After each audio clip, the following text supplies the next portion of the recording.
नमस्कार। News state UP UK के digital platform में आप सभी का स्वागत है और मैं हूं आपके साथ आशिमा त्यागी। और आज बात कन्नौज रेप कांड की। इस पूरे मामले पर बड़ा खुलासा और साथ ही साथ नवाब सिंह यादव की मुश्किलें और बढ़ गई हैं। दरअसल खुलासा ये हुआ है कि सपा नेता और आरोपी नवाब सिंह यादव और पीड़िता का डीएनए सैंपल जो है मैच हो गया है, जिसके बाद अब ये साफ हो गया है कि आरोपी नवाब सिंह यादव ने ही पीड़िता के साथ रेप को अंजाम दिया था।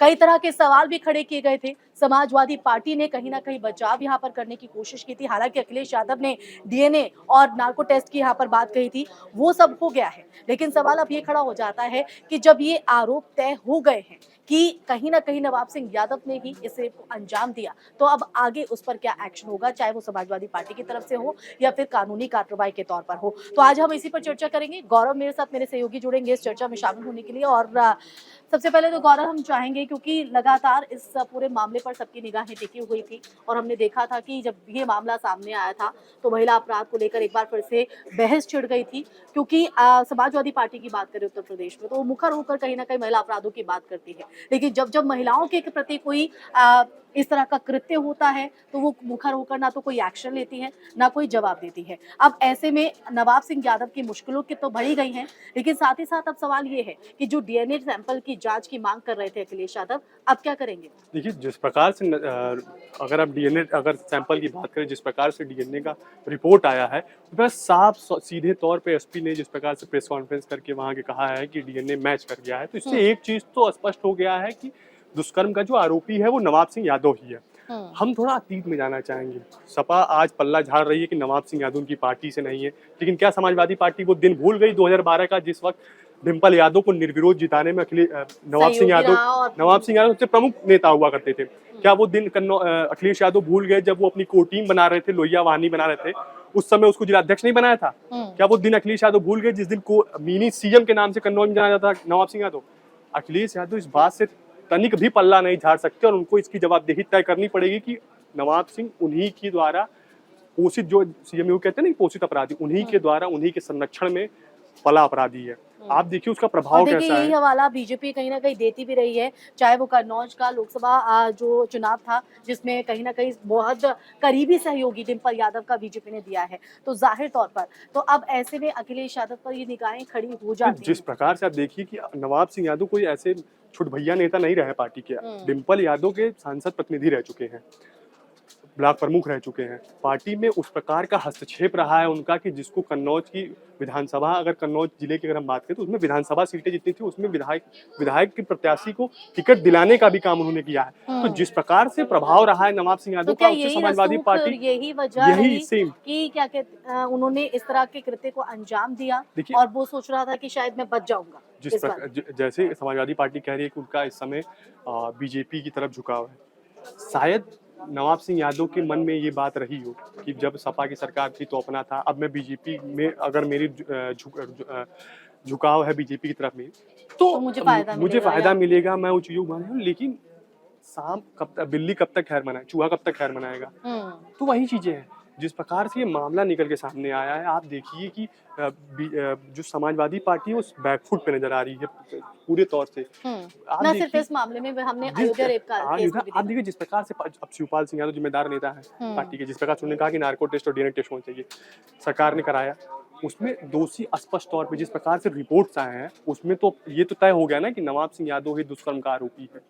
तो जिस प्रकार से पूरे घटनाक्रम बढ़ते आ रहे हैं, जिस प्रकार से पूरे घटनाक्रम घट रहे हैं, आप एक चीज पे ध्यान दीजिए कि नवाब सिंह यादव उस रात में जिस संदिग्ध स्थिति में पाया गया था उससे कतई मना नहीं किया जा सकता कि उसके एज ए अपराधी उसके हौसले बहुत बुलंद थे। जी बिल्कुल। लेकिन अभी तक अगर हम पूरा बात करें, जो आज ये अपडेट सामने आया है, खुलासा हुआ है जिस बात का, जिसका इंतजार भी कहीं ना कहीं किया जाता, अब तक इस पूरे मामले में क्या कुछ हुआ है और जो अपडेट आया है जरा वो भी आप दर्शकों को बताइए। देखिए जिस प्रकार से उस रात की बात है, जिस प्रकार से उस बच्ची 11 से 12 अगस्त की बात। हाँ, जिस प्रकार से उस बच्ची ने बुलाया था पुलिस को, उस प्रकार से आपने वीडियो में साफ देखी ना, जिस प्रकार से वो कॉलेज जो है, कॉलेज में वो वीडियो जब बन रही थी तो आप देखिए जिस प्रकार से पुलिस ने वो वीडियो में जिस प्रकार उसे जिस समय उसे उठाया गया है वो किस संदिग्ध स्थिति में था, उसके पास जैसे ले गया, फिर उसके बाद सुबह की अगली सुबह देखिए किस प्रकार उसके समर्थक कोतवाली पहुंच के हंगामा करते हैं, फिर पुलिस द्वारा उन्हें समझा बुझा के भेजा जाता है। फिर जो घटनाएं आगे चल के घटती हैं कि कैसे कैसे टेस्ट होते हैं, फिर उसे कस्टडी में लिया जाता है, सारी चीज़ कहीं ना कहीं एक बड़ा ग्राफ है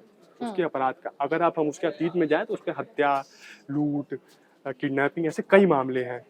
तो ये उसका एक यूं कहें कि उसका ये एक तरीका रहा है इस प्रकार यानी की क्योंकि राजनीति का, जब इस जिस प्रकार तरह के। से अब माना जाए तो क्या ये माना जाए कि कहीं न कहीं अ, जब ये मामला सामने आया था, चाहे वो अयोध्या वाला मामला हो, उसमें समाजवादी पार्टी पर सवाल खड़े हो रहे थे और कहीं न कहीं इंतज़ार इस बात का था कि अखिलेश यादव क्या रुख अपना स्पष्ट करते हैं। लेकिन वो इस मामले में आते हैं, डीएनए टेस्ट की बात करते हैं, डीएनए टेस्ट भी यहाँ पर हो चुका है। तो क्या देखिए माना जाए कि अब ये जिस तरह से खुलासा हुआ है, ये बात पुख्ता हो गई है कि नवाब सिंह यादव ने ही इस रेप को अंजाम दिया है।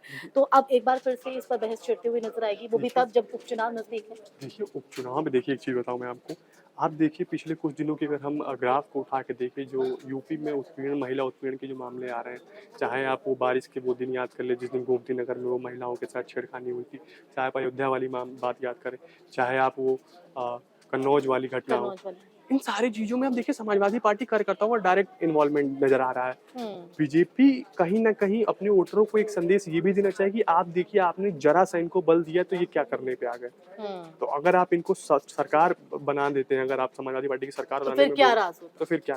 बीजेपी इस बात को भुनाने में पूरे तरीके से आपको नज़र आएगी।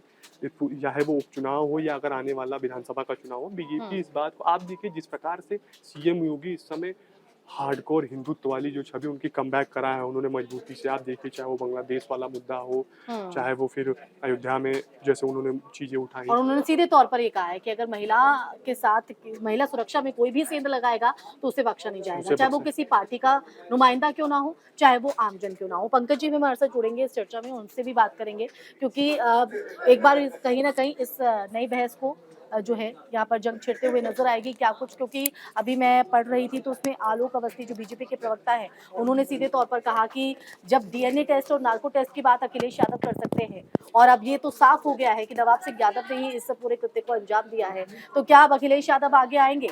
क्या अखिलेश यादव की तरफ से कोई एक्शन यहाँ पर लिया जाएगा? लेकिन इसके साथ-साथ क्या अब ये माना जाए कि चुनाव से पहले समाजवादी पार्टी के लिए एक बड़ा झटका, क्योंकि पार्टी की छवि तो खराब जाती है। निश्चित रूप से देखिए, जैसे अयोध्या कांड में आपको अयोध्या रेप कांड में मोहित खान का नाम आ गया था।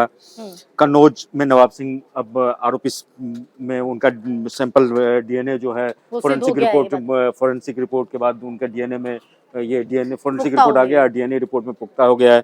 उसके बाद से देखिए गोमती नगर वाले मामले में पवन सिंह हुँ, जो अखिलेश यादव के सामने जाके मिले, फिर बाद में बोला गया कि नहीं ये तो था नहीं। था नहीं। तो उसके बाद जब इसका रिकॉर्ड खंगाला गया तो इसका क्रिमिनल बैकग्राउंड आने की खबर आ रही है। हुँ, तो इन सब चीज़ों को लेके बैकफुट पे ऑलरेडी समाजवादी पार्टी अब महिला सुरक्षा के मामले को लेके और अपराध के मामले को लेके हुँ, अखिलेश यादव फिलहाल बोलने के इसमें नहीं है, ये सवाल उठाने के पक्ष में नहीं है, क्योंकि जो बड़े मुद्दे हुए उसमें तीनों उनके पार्टी से किसी न किसी रूप से जुड़े हुए आए। हुँ। देखिए इसमें सबसे बड़ा ये बात सबसे बड़ी बात है इम्पोर्टेंट ये हो जाता है कि वो पुख्ता भी हुए हैं। वो पुख्ता भी हुए हैं। अब सबसे बड़ी बात इसमें देखिए, जो जिस समय में इसका नवाब सिंह वाला आया था मामला, उसमें में इनकी समाजवादी प्रवक्ता थी जूही सिंह ने नार्को टेस्ट का मांग कर दिया और उन्होंने बोला नहीं ये तो है जो पीड़िता पे ही सवाल उठा दिया, जो पीड़िता जो है सो रात में इतने बजे वहां जाने का क्या था, हुँ, है ना। उस पर सियासत हुई बाद में, हालांकि इस पे जब हुआ तो समाजवादी पार्टी ने उनसे अपना नाता ही नाता ही तोड़ लिया। तो समाजवादी पार्टी महिला सुरक्षा के मामले को लेके बैकफुट पे है और बीजेपी का अपर हैंड है, और सीएम योगी डंके की चोट पे ये बोल रहे हैं। उन्होंने विधानसभा में बोला था जो इन पे अब ये सद्भावना वाले लोग हैं इन पे बुलडोजर चलेगा। तो लगभग कमोबेश आप देखिए, चूंकि और हमने देखा भी है कि नवाब सिंह यादव के करीबियों पर बुलडोजर वाला एक्शन भी बुलडोजर देखने को वाला मिला है। तो सरकार तो अपना काम यहाँ पर कर रही है और जो मंशा यहाँ पर सरकार ने दिखाई है, उस मंशा को कहीं न कहीं धरातल पर भी उसका असर जो देखने को मिल रहा है। लेकिन अब क्या माना जाए कि क्योंकि आधी आबादी का भी हर चुनाव में, चलिए ठीक है हम सुरक्षा की हम बात कर रहे हैं, महिला अपराधों के खिलाफ हम बात कर रहे हैं। लेकिन अगर हम बात करें इसे राजनीतिक तौर पर भी, क्योंकि जब इस तरह के मामले सामने आते हैं तो हम देखते हैं कि प्रतिक्रियाओं का दौर है, तो वाक युद्ध शुरू हो जाता है। तो ऐसे में आधी आबादी की अगर भूमिका की बात की जाए, तो आधी आबादी की भूमिका को हम किस तरह से देखेंगे? देखिए, आधी आबादी की सुरक्षा ऐसा मुद्दा है जो रात में महिलाएं, बच्ची या फिर कोई भी अगर रात में आपको बेखौफ होकर अगर 10, 11, 12 बजे रात में सड़कों पे निकले और सुरक्षित वो घर पे लौट आए, तो इससे बड़ी कोई बात नहीं हो सकती। और हमने जो योगी की सरकार में, योगी 2017 से देखें, जो जब कानून व्यवस्था को लेके योगी सरकार एग्रेसिव रही पिछली सरकार की तुलना में, तो इसमें लोगों का भरोसा जगा और एक देश भर में एक एग्जाम्पल दिया जाने लगा। यूपी में देखिए जो लॉ एंड ऑर्डर का सिचुएशन क्या है। हाँ, बीच में कुछ स्थितियां खराब हुई, अभी भी लगातार कुछ ना कुछ घटनाएं आती रहती है, लेकिन अगर आप एक ओवरऑल एक पर्सपेक्टिव में आप देखिए तो सुधार है, लॉ एंड स्थिति का ऑर्डर मतलब नहीं, एक तरह से देखा जाए तो सरकार के मामले पक्ष पे में हाँ, तमाम और महिला पॉजिटिव चीजें दिख रही हैं, लेकिन कहीं ना कहीं अब अखिलेश यादव को जरूर आगे आकर इसमें मुखर होकर अपनी बात को भी स्पष्ट करना होगा और ऐसी जो पार्टी के देखिए, इस अंदर पे- संरक्षित जो पोषित कहीं ना कहीं कहा जा सकता है कि दरिंदे, उन पर भी कहीं ना कहीं निगरानी और नकेल कसने की जरूरत है। वो देखिए है कि आप इसको लोगों का जो चरित्र होता है, आप कई बार आप नहीं जान पाते, तो पार्टी के सीनियर आला नेताओं के लिए बड़ा मुश्किल हो जाता है जो वो जज कर लें जो ये किस मिजाज का है, कैसा क्या है। ये तो बेसिक मतलब पेरेंटिंग का और इस सब का दिक्कत है। इसमें देखिए साइकोलॉजिकली जो नहीं, एक साइकोलॉजिकल बीमारी है ना, इस पे जैसे योगी सरकार ने किया था, जो मन चले अगर इसे पकड़े जाएंगे तो उनको थाने में उनको बुलाया जाएगा, थाने में बैठा के उनको समझाया जाएगा, उसको काउंसलिंग कराया जाएगा, उनके माता पिता को बुलाया जाएगा, तो इस तरह का ट्रीटमेंट जरूरी है नॉर्मल के। लेकिन जो अब आदतन और सातिर किस्म के लोग हैं, जिसी तो मानसिकता के जो साथ मानसिकता का जैसे नवाब सिंह का देखिए, नवाब सिंह मामले में जो महिला जो कथित रूप से पीड़िता की बुआ थी, अब वो बुआ बता रही थी जो वो 5-6 साल से उनके साथ संबंधों में थी। हाँ। तो वो तो इस तरह का फिर और यही मतलब वजह है कि उसे भी दूसरा मुख्य आरोपी यहाँ पर बनाया गया है। बिल्कुल, लेकिन अब जो सैंपल में ये सामने आया है, बड़ा खुलासा हुआ है, अब आगे किस तरह से कानूनी कार्रवाई बढ़ती है, नवाब सिंह यादव पर क्या एक्शन और क्या अब रुख अपना स्पष्ट करते हैं अखिलेश यादव। हाँ, लेकिन इसमें सियासी फायदा निश्चित रूप से बीजेपी का अपर हैंड है। तो बिल्कुल, तो अब अखिलेश यादव पर सबकी निगाहें हैं, वो रुख क्या स्पष्ट करते हैं, क्योंकि जाहिर तौर पर समाजवादी पार्टी के लिए भी इसे एक बड़े झटके के तौर पर भी देखा जा रहा है। तो यहीं पर विराम लगाते हैं, चर्चा पर फिर हाजिर होंगे एक नए विषय के साथ। नमस्कार। न्यूज नेशन अब व्हाट्सएप पर खबरों के ताजा अपडेट के लिए न्यूज नेशन के इस QR कोड को स्कैन करें।